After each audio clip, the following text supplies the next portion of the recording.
Bismillahirrahmanirrahim. Sedikit perkongsian untuk malam ini berhubung dengan ilmu tauhid yang diambil daripada kitab Faridatul Faraid, muka surat 6, tulisan Rumi. Kata Syekh Ahmad di dalam risalahnya, dan segala rukun Islam itu 5 perkara. Pertama, bersaksi bahawa tiada Tuhan melainkan Allah dan bahawa Muhammad pesuruh Allah, dan ini rukun tertentu dengan orang yang kafir yang menghendaki masuk agama Islam. Rukun Islam 5 perkara. Pertama, bersaksi bahawa tiada Tuhan melainkan Allah dan bahawa Muhammad pesuruh Allah. Di dalam kalimah yang kita ucap, di dalam syahadah yang kita ucap ketika sembahyang, asyhadu an la ilaha illallah wa asyhadu anna Muhammadar Rasulullah. Dan ini rukun tertentu dengan orang kafir yang menghendaki masuk agama Islam, bermaksud bagi orang kafir yang hendak masuk Islam adalah menjadi rukun baginya untuk mengucap 2 kalimah syahadah untuk membolehkan dia menjadi orang Islam.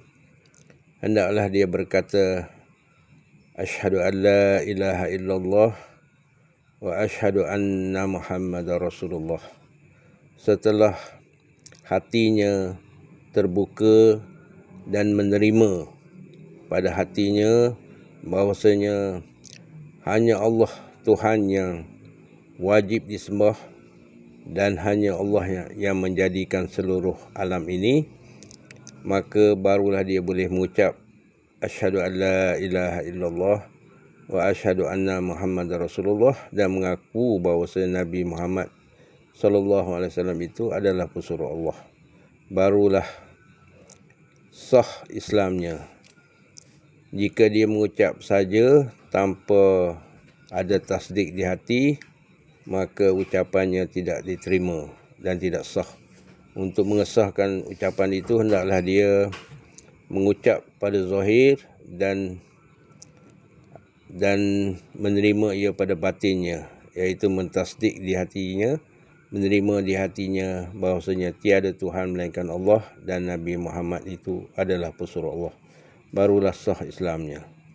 Jadi kalau ada orang yang kafir nak masuk Islam, cuma aja lafaz syahadah ni, iaitu asyhadu an la ilaha illallah wa asyhadu anna Muhammadar Rasulullah, sudah memadai untuk membolehkan dia menjadi orang Islam, sekiranya ia menerima pada hatinya bahawasanya tiada Tuhan yang layak disembah melainkan Allah dan Nabi Muhammad itu pesuruh Allah.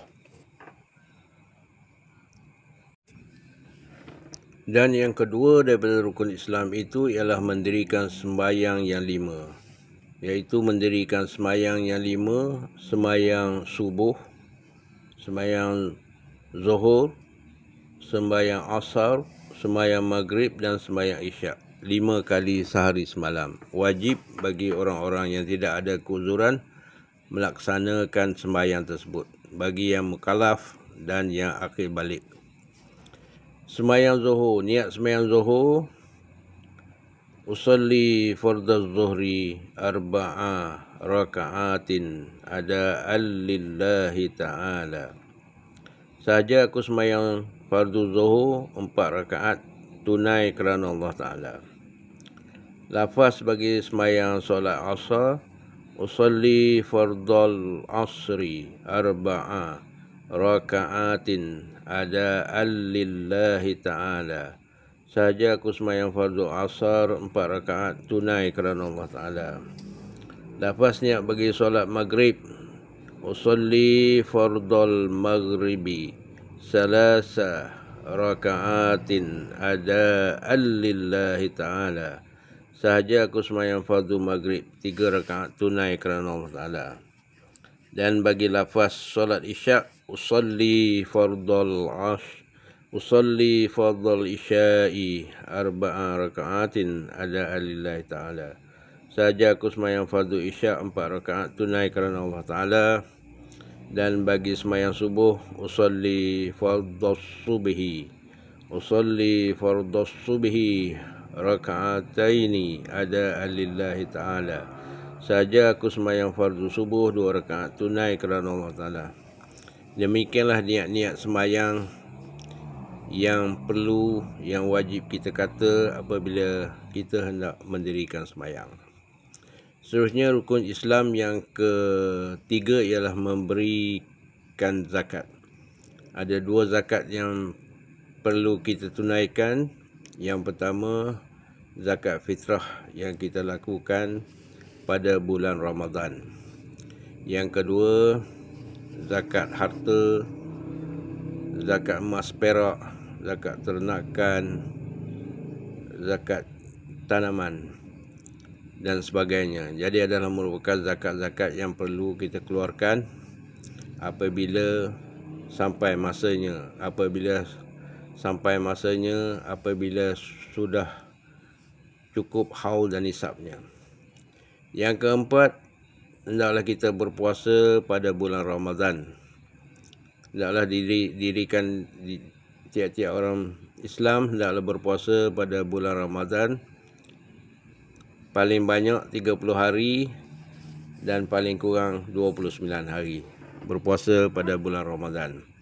Dan yang akhir sekali, yang kelima, rukun Islam ialah kita haji ke Baitullah. Bagi mereka yang kuasa kepadanya akan jalan ke sana. Jadi mengerjakan haji di Baitullah, di Mekah Al-Mukarramah, bagi mereka yang kuasa kepadanya.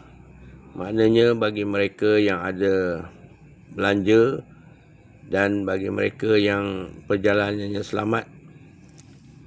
Jadi bagi mereka yang ada belanja dan perjalanannya selamat, bolehlah menunaikan ibadat haji di Baitullah, di Mekah Al-Mukarramah. Jadi demikianlah bagaimana Syekh menjelaskan kepada kita berhubung dengan rukun Islam. Jadi setiap orang Islam kena beramal dengan 5 rukun ini supaya Islam kita menjadi sempurna dan diterima oleh Allah Subhanahu Wa Taala. Yang pertama, bersaksi bahawa tiada Tuhan melainkan Allah dan Nabi Muhammad itu pesuruh Allah. Yang kedua, mendirikan sembahyang 5 waktu sehari semalam. Yang ketiga, memberikan zakat ataupun mengeluarkan zakat. Yang keempat, puasa pada bulan Ramadan. Yang kelima, menunaikan ibadat haji di Mekah Al-Mukarramah. Menunaikan ibadat haji di Baitullah Mekah Al-Mukarramah.